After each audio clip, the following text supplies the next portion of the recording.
Hej og varmt velkommen til grunduddannelsen i Veleda i 2026. Mit navn er Lisa Kortsen, og jeg er uddanner her hos Veleda, og jeg glæder mig til at tage jer med på den her rejse ind i vores univers. I dag skal I lære meget mere om Veleda, om vores certificeringer, hvad vi står for, og få et overblik over vores mange produkter, hvoraf nogle af dem har jo været her i rigtig mange år. Vi skal også dykke ned i vores ansigtspleje, hvor der helt sikkert er noget, der vil passe til dig. Vi har nemlig produkter til alle hudtyper og aldre. Derudover så vil jeg også præsentere vores bedst sælgende produkter, og vi går i dybden med Skinfood, Arnica-serien og vores sortiment til mor og barn. Veleda har jo helt fra begyndelsen haft et klart formål, og det er, at sundhed og skønhed skal være i harmoni med både naturen og mennesket. Veleda er pionerer inden for naturlig hudpleje og har eksisteret siden 1921, altså i over 100 år. Og jeg tror faktisk aldrig, at vi har været mere moderne og trendy, end vi er lige nu. Vi er made by nature, refined by science. Vi aktiverer naturens kræfter for at skabe de mest kraftfulde og effektive produkter. Og vi udvælger de bedste planteekstrakter, som har videnskabeligt dokumenteret effekt på huden, og vi udvikler også vores helt egne unikke komplekser. Vi følger også FN's 17 globale mål for bæredygtighed, og det er vi meget stolte af. Det gælder alt fra, hvordan vi producerer vores produkter og emballage, til hvordan vi behandler vores medarbejdere og de samarbejder, vi har med vores leverandører rundt i verden. Alt, hvad vi gør fra frø til hylde, er altid med omtanke for miljøet og fair trade. Et andet bæredygtighedsmål, som vi er lykkes med, er opførelsen af vores nye logistikcenter, Veleda Cradle Campus, som er 100% udledningsfrit og er bygget med bæredygtige materialer, blandt andet lokalt træ og ler fra stedets egne udgravninger. Og det er kun 20% af hele området, som er bebygget, mens resten er haver og grønne områder for netop at fremme biodiversiteten.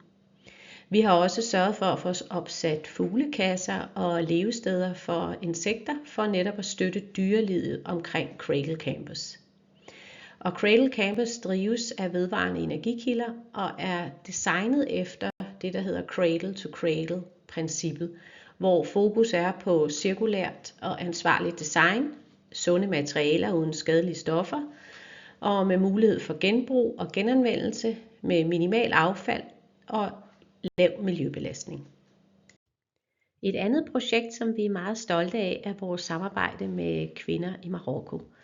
Og her har vi siden 2008 haft økologisk dyrkning af roser på over 40 hektar. Og kvinderne de deltager aktivt i høsten, hvilket giver dem mulighed for at have egen indkomst og øget selvstændighed. Og så har vi sørget for, at der er børnepasning på stedet, så kvinderne kan arbejde trygt. Og jeg har hørt fra dem, der har besøgt stedet, at der skulle dufte helt magisk. Rosenduften er jo virkelig noget helt særligt. Det er et rigtig fint projekt, som vi har fået iværksat, og det betyder, at vi får den fineste kvalitetsolie herfra. På det næste slide, der skal I se en rigtig fin film fra vores 6 biodynamiske haver. Og her kan I få et lille indblik i, hvordan vi arbejder med naturen og dyrker vores planter med stor respekt for både miljøet og biodiversiteten. God fornøjelse.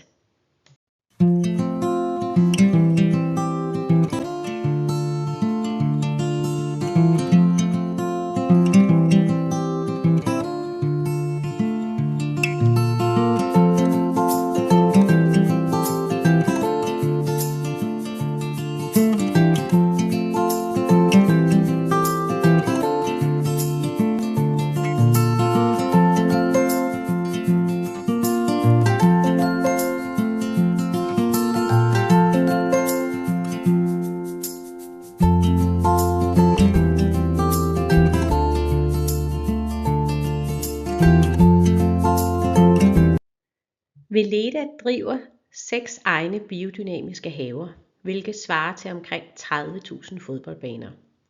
Her dyrker vi ikke kun blomster og planter til vores produkter, vi arbejder også aktivt for netop at fremme biodiversiteten. Vi har partnerskaber med lokale planteavlere og hjælper dem med at omlægge til biodynamisk dyrkning. Og vores mange haver er hjem for mere end 1000 forskellige plantearter, 50 forskellige fuglearter og 30 arter af vilde bier.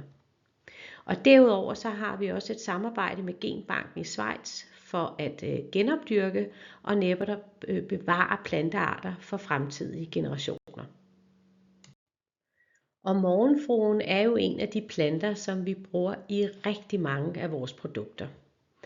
Morgenfrue er jo kendt for at berolige og balancere tør og irriteret eller stresset hud, og er derfor perfekt at anvende til en sart, sensitiv hud, til den nyfødte og hos småbørn, da deres hud endnu ikke er færdigudviklet. Den fremmer også hudens naturlige regenerering og styrker huden mod ydre påvirkninger. Vi anvender morgenfrue i ca. 30 Veleda-produkter, og det er jo blandt andet i hele Calendula Baby-serien og i hele Skinfood-familien. Og morgenfruen dyrkes i vores egne biodynamiske haver. Vi er Natrue certificeret, og det er det symbol, som I kan se nede i højre hjørne, som forestiller et ansigt i profil kombineret med et blad. Natrue certificeringen gives kun til mærker, som kan garantere, at produkterne opfylder rigtig strenge standarder inden for naturlig og økologisk hudpleje. Den sikrer, at der ikke anvendes syntetiske duftstoffer, farvestoffer eller konserveringsmidler. Og I kan derved føle jer trygge ved, at produkterne lever op til at være naturlige og økologiske.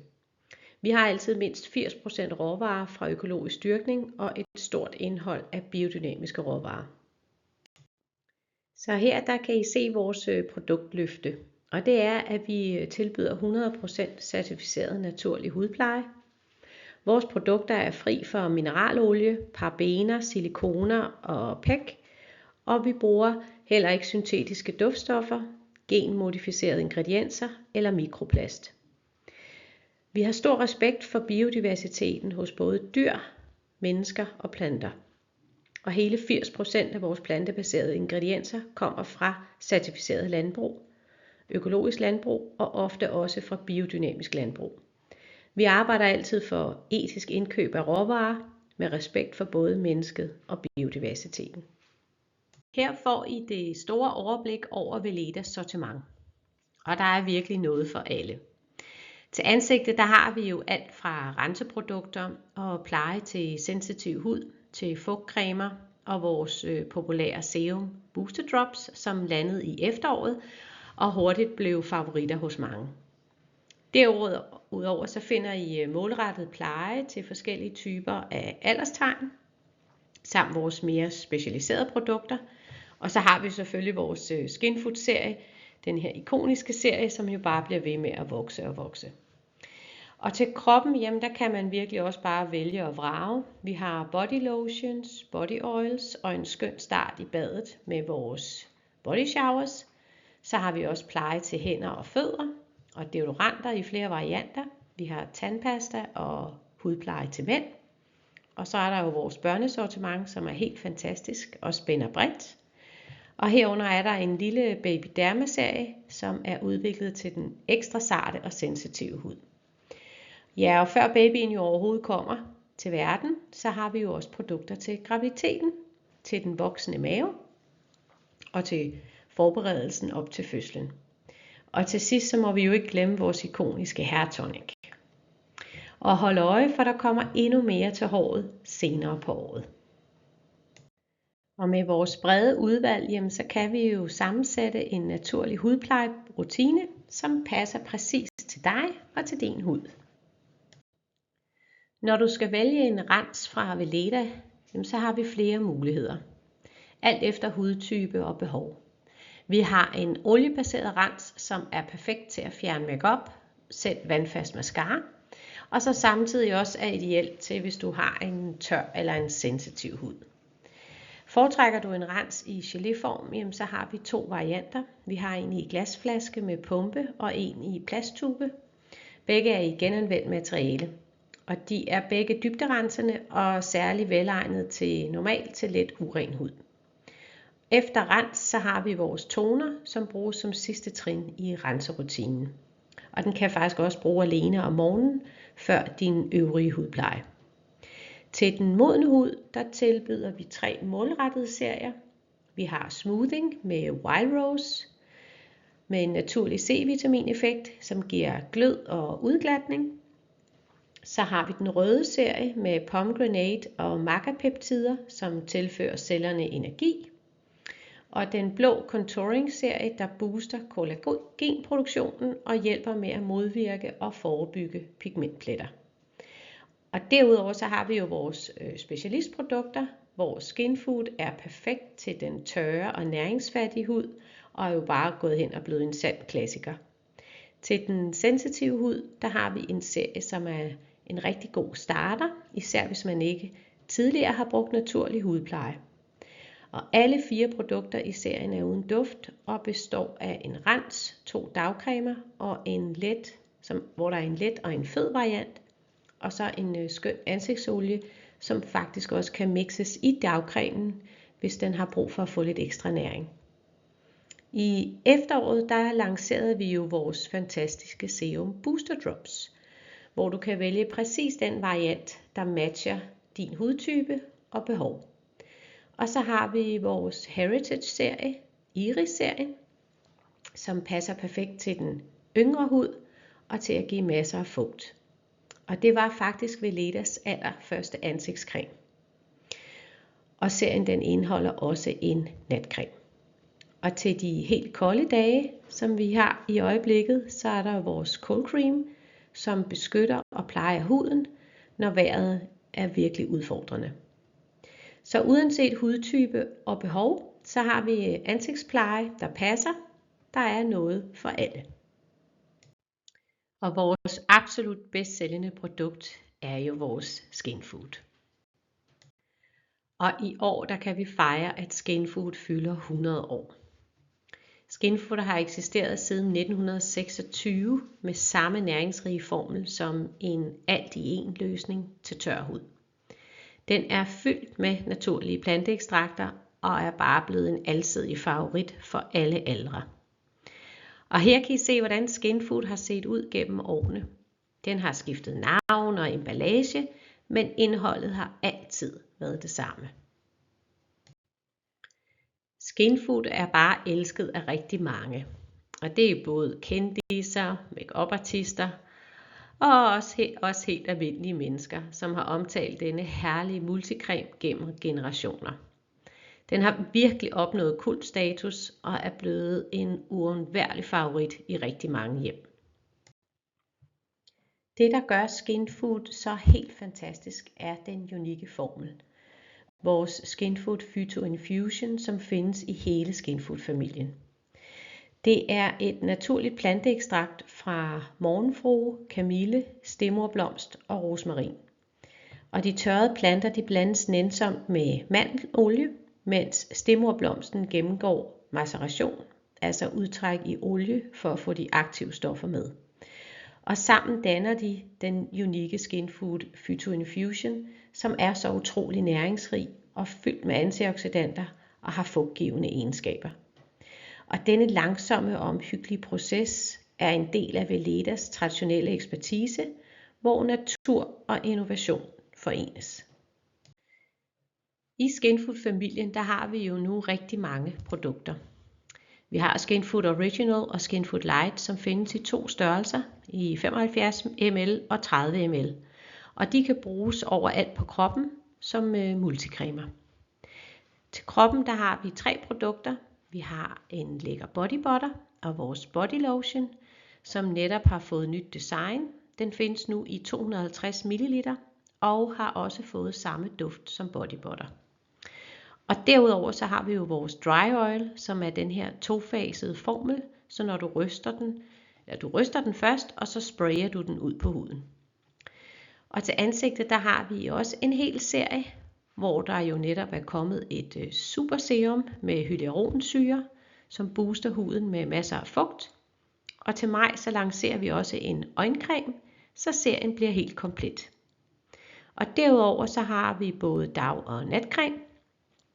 Og til de tørre og sprunkne læber, der har vi 2 varianter. Vi har en lip balm, som er lidt mere glossy, og så har vi den nye lipstick, som er i fast form, og som også er vegansk.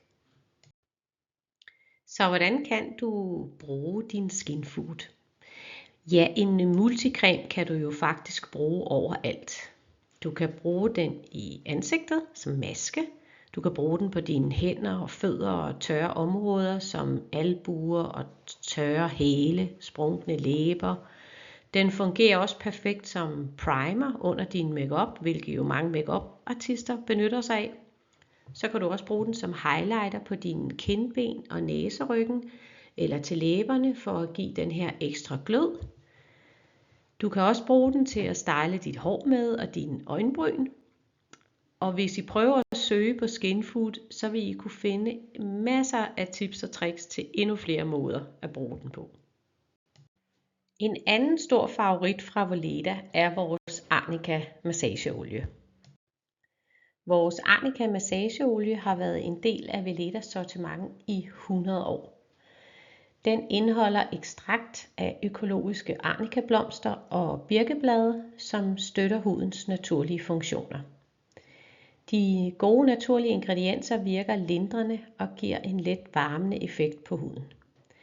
Og så har den en helt fantastisk duft af ægte rosmarin og lavendel, og er ideelt til massage før og efter fysisk aktivitet, så musklerne kan holdes varme og smidige. Så skal du ud og træne, løbe i fitness eller på ski, så kan du bruge den her olie både før og efter. Den er også perfekt at bruge til massage, og rigtig mange massører og fysioterapeuter bruger netop denne olie i deres klinikker. Arnica massageolien er dermatologisk testet og er en favorit blandt både mænd og kvinder og blandt sportsudøvere verden over. En anden stor favorit er vores Calendula Baby-serie.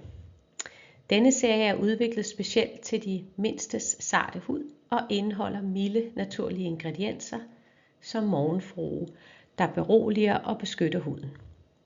Calendula Baby-serien er elsket af forældre verden over for netop sin skånsomhed og samtidig også sin effektivitet.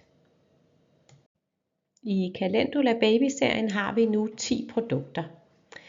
Og vi har jo vores shampoo og body wash, som nu fås i 2 størrelser, blandt andet en stor familieudgave på 400 ml med pumpe.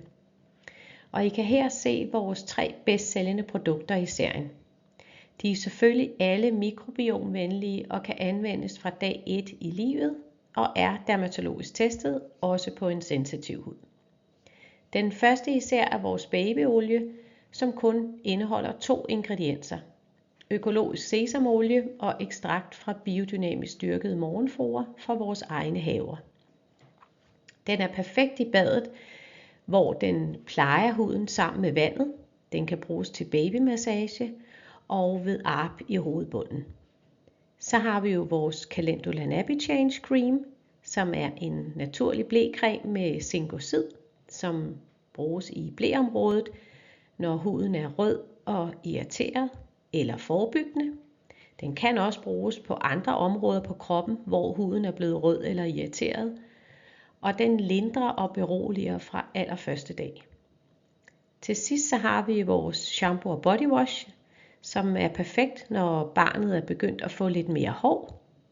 Det er en meget mild shampoo og kropsvask med milde tensider, som kommer fra kokos og sukker, så den er helt uden sulfater og parabener.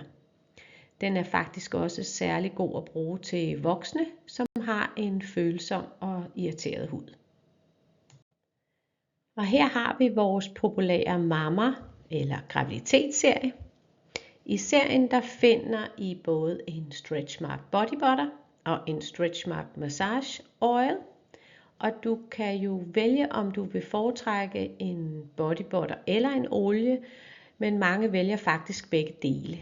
Fordi body butteren den er rigtig god at bruge om morgenen, da den trænger hurtigt ind, inden du skal i tøjet, hvor olien er perfekt at bruge om aftenen, hvor du har tid til at forkæle dig selv lidt ekstra, og så skabe den her nærhed til babyen ved at massere din mave. Begge produkter reducerer og forebygger strækmærker, og de er også rigtig gode til at mindske kløe fra tørhed og til at forbedre hudens elasticitet.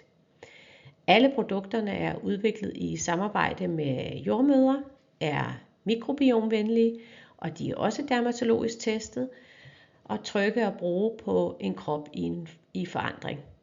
Og lad være, at man skal ikke kun bruge den på maven. Det er også en fordel at bruge den på hofter og baller og på bryster. Og så har vi jo også den lille perineumflaske, som hjælper med at øge elasticiteten i mellemkødet inden fødslen, for netop at mindske risikoen for bristninger.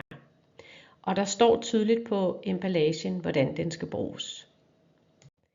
Det var alt for denne grunduddannelse fra Veleda, så jeg håber, I føler jer godt klædt på og er lidt mere trygge ved Veleda og vores produkter. Og så vil jeg jo bare til sidst sige, ha' det godt, til vi ses næste gang.